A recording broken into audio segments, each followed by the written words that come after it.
మంచిది. మీకందరికి కూడా యేసుక్రీస్తు వారి నామమున వందనాలు తెలియజేస్తున్నాను. దేవుడిచ్చిన ఈ కృపను బట్టి దేవునికి వందనాలు స్తోత్రాలు తెలియజేస్తా ఉన్నాను. మంచిది. ఆరాధనకు ఆధారంగా 65వ కీర్తన చదువుకుందాం.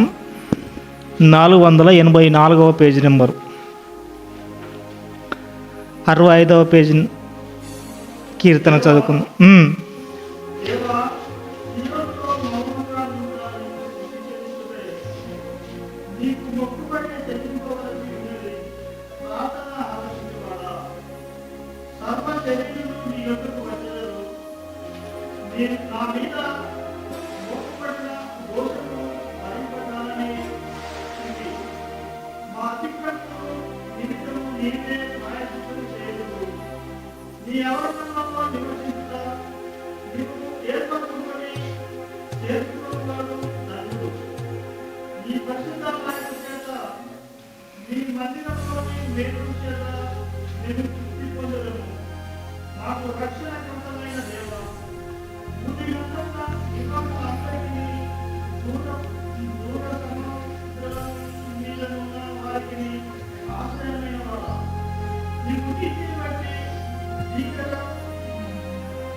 చాలు, చిన్న ప్రార్థన చేసుకుందాం.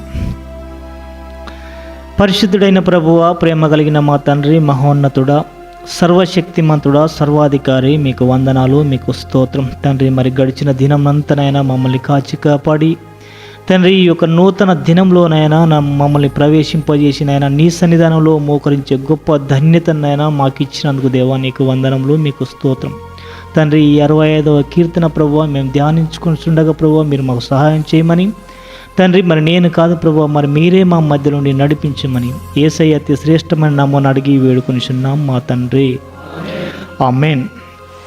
మంచిది. ఈ మొదటి వచనంలో మనం చూసినప్పుడు, దేవా సీయోనులో మౌనముగా నుండుట నీకు స్తుతి చెల్లించుటే నీకు మొక్కుబడి చెల్లింపవలసి ఉన్నది. హల్లెలూయా. అంటే ఈ మొదటి వచనాన్ని మనం చూసినప్పుడు, దేవ సీయోనులు అంటే నీ సన్నిధానంలో, నీ మందిరంలో అని అర్థం. దేవా నీ మందిరంలో మౌనముగా ఉండా నీకు స్తుతి చెల్లించుటే. హల్లెలూయా. అంటే మనము మందిరంలోనికి వచ్చినప్పుడు మనం మౌనంగా ఉండాలి. మనం మౌనంగా ఉంటే దేవునికి స్తుతి చెల్లించుటే. నిజంగా ఒక్కొక్కసారి మనము ఆ కోట్లలో మనం తిరగలేదు, కానీ కోట్ల కాడికి వచ్చేటప్పుడు ఏ విధంగా ఉంటారంటే, ఎవరికైనా పెద్దవారి దగ్గరికి వెళ్ళినప్పుడు చేతులు కట్టుకొని నిలబడతాం. ఎందుకంటే చాలా దిగజారిపోయినట్టుకుంటే పెద్దవారి ముంగట మనం మాట్లాడేటప్పుడు చేతులు కట్టుకొని చాలా విధేయత కలిగిన వారై మనం ఈ విధంగా భయపడుకుంటుంటాం. అంటే మనం భయంతో ఉండాలి. అంటే వారు మాట్లాడిన తర్వాత నీకు అవకాశం ఇచ్చినప్పుడు నువ్వు మాట్లాడాలి. హల్లెలూయా.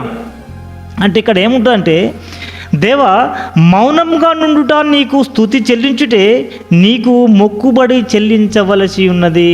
హల్లెలూయా. అంటే మనం మందిరంలోనికి వచ్చినప్పుడు మనం అంత పవిత్రంగా, మనం ఫస్ట్ వచనంలో చూసినప్పుడు మనము స్తుతులు చెల్లించేవారుగానే ఉండాలి. మనం దేవుణ్ణి స్తుతించే బిడ్డలుగా, దేవా నిన్నటి దినంలో మాకు మంచి ఆరోగ్యాలను మాకు దయచేసినావు, మంచి మనం చేసే ప్రతి పనంతట్లో కూడా మాకు జయాలను కలగజేసినావు, అందుకోసమే ప్రభువా మరి నూతన దినాన్ని కూడా మాకు దయచేసినవని దేవునికి స్తుతి చెల్లించేవారుగా మనం ఉండాలి. రెండవ వచనంలో చూసినప్పుడు, ప్రార్థన ఆలకించువాడా సర్వ శరీరులు నీ యొద్దకు వచ్చెదరు. అంటే మొదటి వచనాన్ని మనం చూసినప్పుడు స్తుతులు చెల్లించినాం, దేవుడు చేసిన మేలును బట్టి స్తుతి చెల్లించినాం. ఈ రెండో వచనాన్ని మనం చూసినప్పుడు ప్రార్థన ఆలకించేవాడు. హల్లెలూయా. దేవుడు నా ప్రార్థన ఆలకించే దేవుడు, మన ప్రార్థనను అంగీకరించే దేవుడు, మన ప్రార్థనకు చెవియొగ్గే దేవుడు. ఎందుకంటే దేవుడు దావీదు మహారాజు ఒక మంచి మాట పెట్టిండు, ప్రార్థన ఆలకించేవాడా. హల్లెలూయా. దేవుడు మన ప్రార్థనను ఆలకించే దేవుడుగా ఉన్నాడు కాబట్టి మనము దేవునికి కృతజ్ఞతలు తెలియజేయాలి. అండ్ 3వ వచనంలో నా మీద మోపబడిన దోషములు భరింపజాలనివి, మా అతిక్రమముల నిమిత్తము నీవే ప్రాయశ్చితం చేయుదువు. హల్లెలూయా. నా జీవితాల్లో కష్టాల్లో నా జీవితాల్లో ఉన్న పాప భయం, ఈ 3వ వచనంలో చూసినప్పుడు మనం ఒక పాప భయంతో ఉన్నట్టుగా, పాప భయాన్ని ఒప్పుకున్నట్టుగా మనం చూడవచ్చు. నా మీద మోపబడిన దోషములు భరింపజాలనివి, మా అతిక్రమముల నిమిత్తము నీవే ప్రాయశ్చితం చేసినావు. హల్లెలూయా.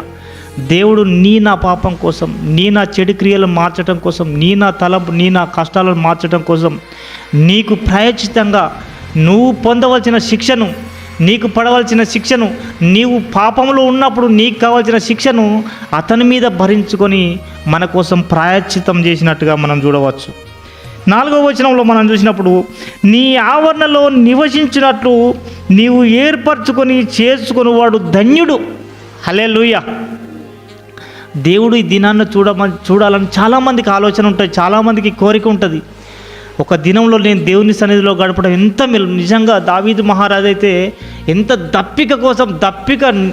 దుప్పి నీటి కొరకు ఏ విధంగా ఆశపడుతుందో, దేవా నీ సన్నిధానంలో నేను అట్లా గడపాలని ఆశపడతానా అంటే అంత కోరికతోని మనం దేవుని సన్నిధానానికి వచ్చేటప్పుడు నేను ఎప్పుడు దేవుని సన్నిధానానికి ఇవ్వాలి, నేను ఎప్పుడు దేవునికి మాట్లాడాలి, నేను దేవునితో ఎప్పుడు సహవాసం చేయాలి, నాకు వచ్చిన చిన్ని అవకాశం నాకు పాట రూపకంగా రావచ్చు, సాక్ష్య రూపకంగా కావచ్చు, ఏదో విధంగా నేను దేవుని సన్నిధిలో నేను ఎట్లా ముందుకు రావాలని మనలో ఒక తృష్ణ కలిగి ఉండాలన్నమాట.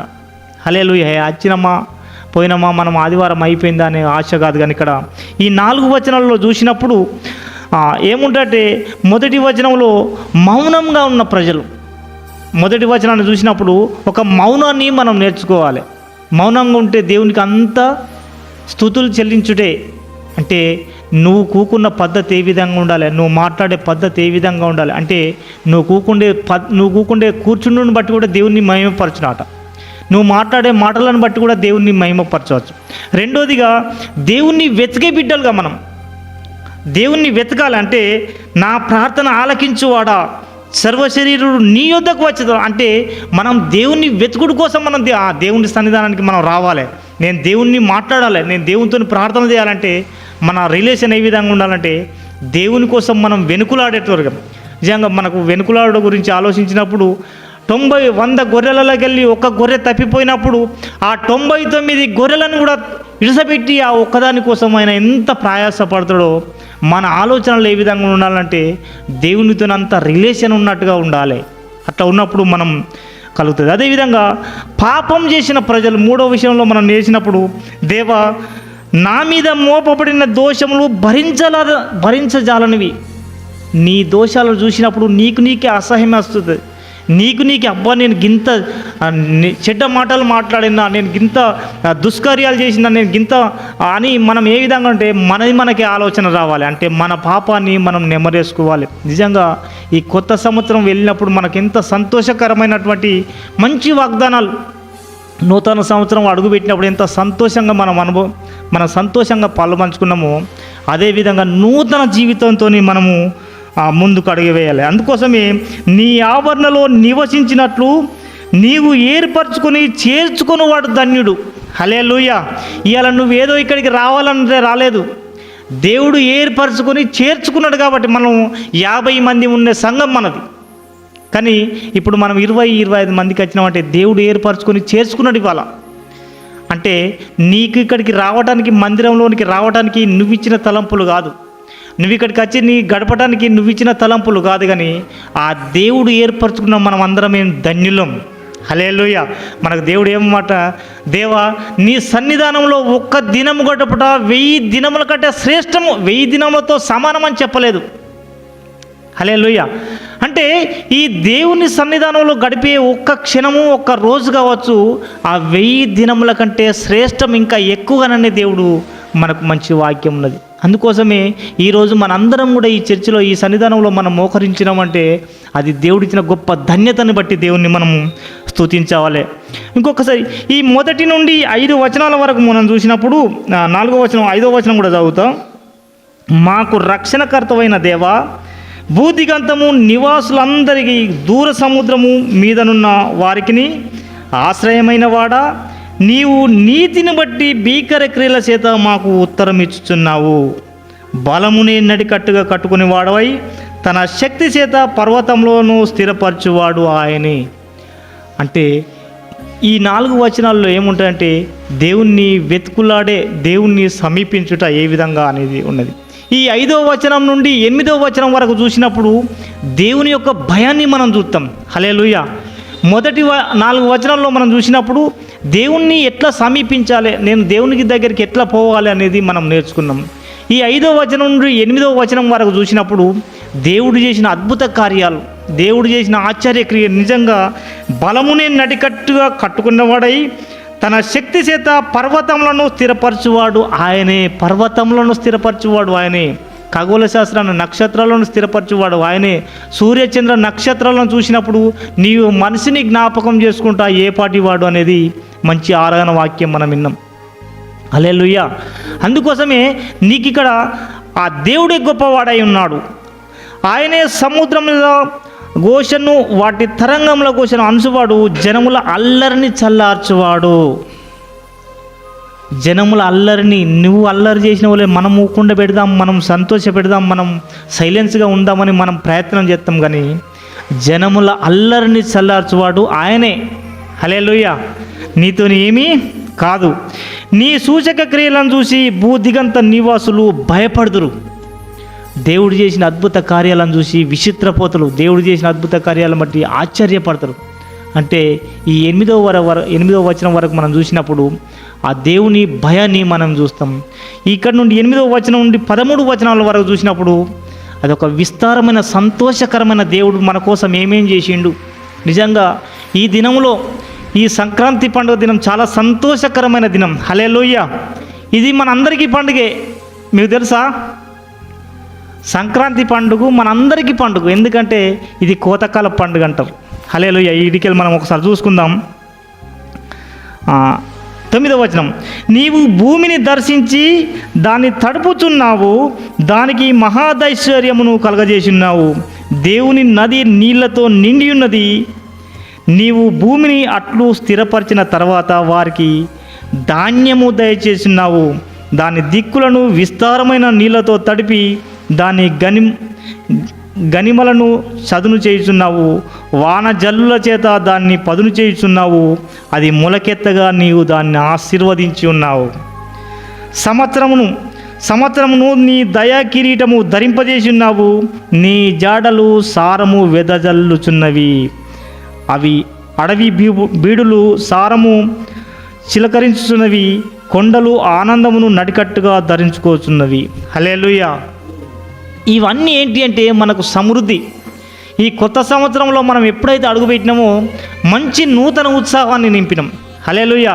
ఈ కొత్త సంవత్సరంలో ఈ సంక్రాంతి సందర్భం, ఈ సంక్రాంతి పండుగ అనేది కూడా మనకన్ని సమృద్ధి, మనం చేసిన పంటలు ఏదైతే ఉన్నదో మనం చేసిన పంటలు కూడా ఇప్పుడు ఆ సమృద్ధిగా మన కుటుంబాలకు చేరినట్టుగా.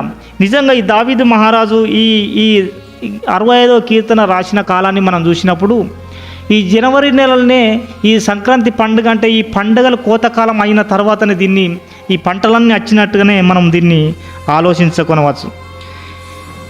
వానజల్లు చేత దాన్ని పదును చేయుచున్నావు. అది మొలకెత్తగా దాన్ని ఆశీర్వదించున్నావు. సంవత్సరమును నీ దయా కిరీటము ధరింపజేసి ఉన్నావు. హల్లెలూయా. ఈ సంవత్సరంలో నీ దయా కిరీటం, ఆయన దయచేతనే నువ్వు జీవిస్తున్నావు. ఈ కొత్త సంవత్సరంలో నువ్వు అడుగుపెట్టినావంటే నువ్వు చేసిన మేలులను బట్టి, నువ్వు చేసిన దాన ధర్మాలను బట్టి, నువ్వు కాపాడుకున్న మంచి ఆరోగ్యాలను బట్టి దాని గురించి కాదు, కానీ ఈ సంవత్సరం అంతా నీ దయా కిరీటము ధరింపజేసినావు. అందుకోసమే నీకు ఇంకొక అవకాశం దేవుడు మనకు కలిగించిండు. దేవుడిని అందుకోసమే మనందరము స్తుతి